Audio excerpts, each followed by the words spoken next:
حسد سے بچنے کی اللہ کے نبی صلی اللہ علیہ وسلم نے ہمیں چند دعائیں بتائیں، چند اعمال بتائے، چند طریقے بتائے جن پر عمل کر کے میں اور آپ حسد سے اپنے آپ کو بچا سکتے ہیں۔ ہم خود کیسے بچیں کسی سے حسد کرنے سے؟ پہلے تو ہمیں اپنے اوپر کام کرنا ہے نا، کہ ہمیں اگر بچنا ہے کسی سے اور ہمیں یہ ہو، اور ہم یہ کیسے کہہ سکتے ہیں کہ ہم نے کبھی کسی سے حسد نہیں کیا؟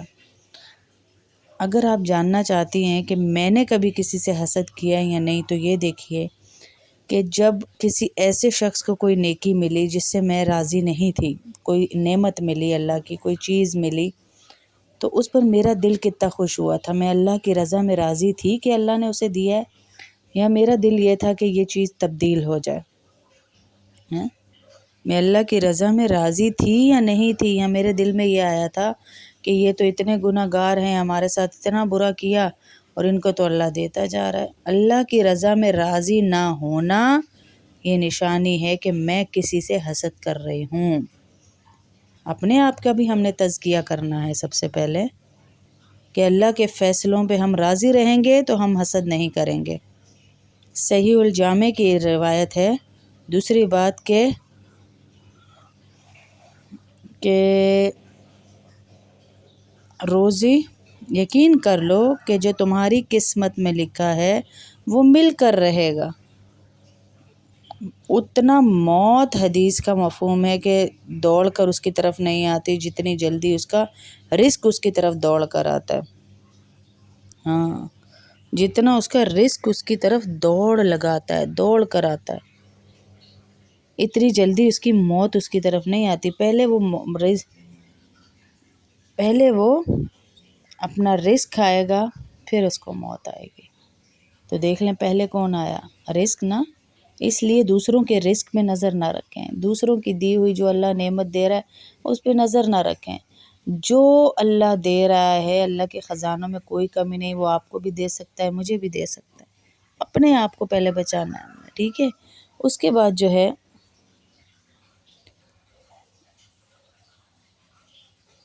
اپنی آنکھ میں ہمیں ہر چیز نظر نہیں آتی، اور لوگوں کی آنکھ میں ہمیں تنکا بھی نظر آتا ہے۔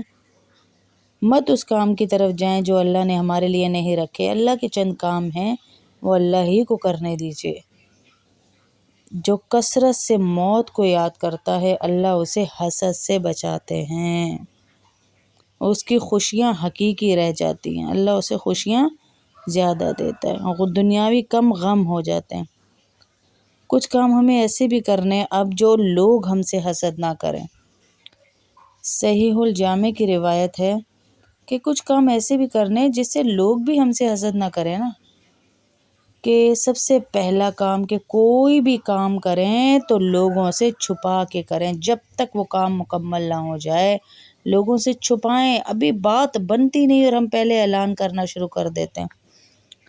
اور اللہ سے مدد طلب کریں، یا اللہ میں سب کو اس لیے نہیں بتا رہی کہ مجھے تیری مدد چاہیے۔ ابھی کھانا پکا نہیں ہوتا، تصویر پہلے فیس بک پہ پہنچ جاتی ہے۔ ابھی رشتہ ہوتا نہیں ہے، لڑکے والوں کا قدم آتا نہیں ہے، تصویر پہلے اسٹیٹس پہ پہنچ جاتی ہے۔ ابھی کوئی بات بنتی نہیں ہے اور فوراً تصویریں اسٹیٹس پر لگ جاتی ہیں۔ اللہ کا واسطہ میری بہنوں، حسد کی بیماری کی طرف دعوت دے رہی ہیں آپ، دعوت دے رہی ہیں آپ۔ ابھی کچھ کیا نہیں ہے اور پہلے سے لوگوں کو کہہ دینا میں نے یہ کرنا ہے، میں نے وہ کرنا ہے، میں نے گھر لینا ہے، میں نے گاڑی لینی۔ بھائی جب لیں گے تو نظر آ جائے گی، نظر آ جائے گی۔ لوگوں کو حسد کی طرف دعوت نہ دیں۔ اور جتنی دعائیں اللہ کے نبی صلی اللہ علیہ وسلم نے بتائی ہیں انہیں پڑھنا چاہیے، انہیں پڑھنا چاہیے ان دعاؤں کو۔ اللہم انا نجعلک فی نحورہم ونعوذ بک من شرورہم، لازمی پڑھیں، اپنے لیے پڑھیں، ہر نماز کے بعد 7-8 دفعہ پڑھیں، 10 دفعہ پڑھیں، 12 دفعہ پڑھیں، تاکہ ہر حاسد کے حسد سے آپ کی حفاظت رہے، ہر شیطان کے شر سے آپ کی حفاظت رہے۔ اسی لیے تو اللہ کے نبی نے کہا صبح اور شام جو ہے سورہ فلق اور سورہ ناس پڑھ کر اپنے اوپر دم کر لو، کس لیے کہا کہ ہم حاسدین کے حسد سے بچتے رہیں اور صدقہ روز دیں، صدقہ روز دیں، صدقہ نہیں چھوڑنا کچھ بھی ہو جائے ہیں۔ رسول اکرم صلی اللہ علیہ وسلم جب بھی بیمار ہوتے حسد کی وجہ سے، نظر کی وجہ سے، تو معوذتین پڑھتے ہیں، معوذتین پڑھتے تھے، سورہ فلق اور ناس کی تلاوت کر کے اپنے اوپر دم کیا کرتے تھے۔ صحیح بخاری کی حدیث ہے ہیں؟ تو ہم یہ لازمی پڑھیں، یہ لازمی ہے جو اللہ کے نبی صلی اللہ علیہ وسلم جو اعمال کرتے تھے۔ ذرا سا ہمیں نظر لگی، حسد ہوا تو ہم بھاگے کس کے پاس؟ جھاڑنے پھونکنے والوں کے پاس۔ اللہ کا واسطہ، اللہ کا واسطہ، اللہ نے ہمیں اللہ کے نبی پہ بھی یہ چیزیں کر کر دکھائیں کہ اتنی بڑی ہستیوں کو جب نظر لگتی ہے تو وہ بھی اس سے مدد لیتے ہیں۔ ابو ہریرہ ایک صحابی ہیں، ابو ہریرہ فرماتے ہیں میں بیمار ہو گیا تو اللہ کے نبی صلی اللہ علیہ وسلم آئے اور کہا کہ میں آپ کو وہ دم نہ کروں جو جبرائیل امین نے مجھ پر کیا تھا جب میں بیمار ہوا۔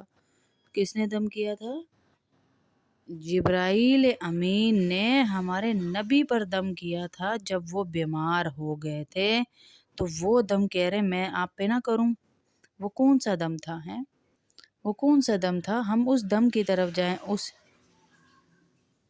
تو ہم وہ دیکھیں کہ ہمارے نبی پہ کیا ہوا ہے۔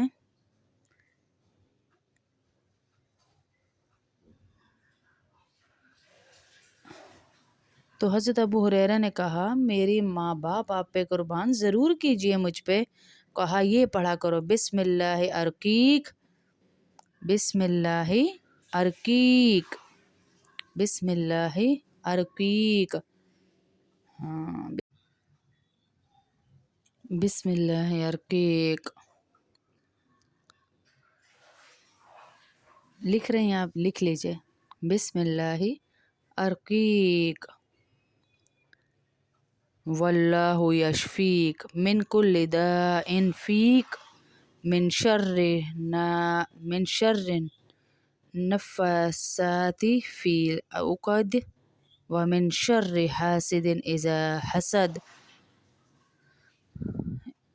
یہ اللہ کے نبی صلی اللہ علیہ وسلم نے 3 دفعہ پڑھی یہ دعا، یہ اللہ کے نبی صلی اللہ علیہ وسلم نے 3 دفعہ دعا پڑھی اور کہا یہ دعا پڑھو تو اللہ تم سے نظر بد اور حسد کے اثر کو ضائع کر دیں گے، ہیں ضائع کر دیں گے۔ اب ہمیں کون سی اور چیز چاہیے جب اللہ کے نبی ہمیں ہر دعا بتا کر گئے ہیں۔ اور یہ بھی کہا پڑھو اللہم انی اعوذ بک من شر سمعی ومن شر بصری ومن شر لسانی ومن شر قلبی ومن شر منی۔ اے اللہ میرے کانوں کی شرارت سے مجھے محفوظ رکھ، اے اللہ میری نظروں کی شرارت سے مجھے محفوظ رکھ، اے اللہ میری زبان کی شرارت سے، میرے دل کی شرارت سے، میرے قوت باہ کی شرارت سے مجھے محفوظ رکھ۔ یہ دعا کیا کرتے اللہ کے نبی ہیں۔ یہ دعائیں جو آپ کو بتائی جا رہے ہیں یہ لکھ لیجئے، یہ سنت سے ثابت ہیں۔ جب حسد لگ جائے، نظر لگ جائے، پڑھیں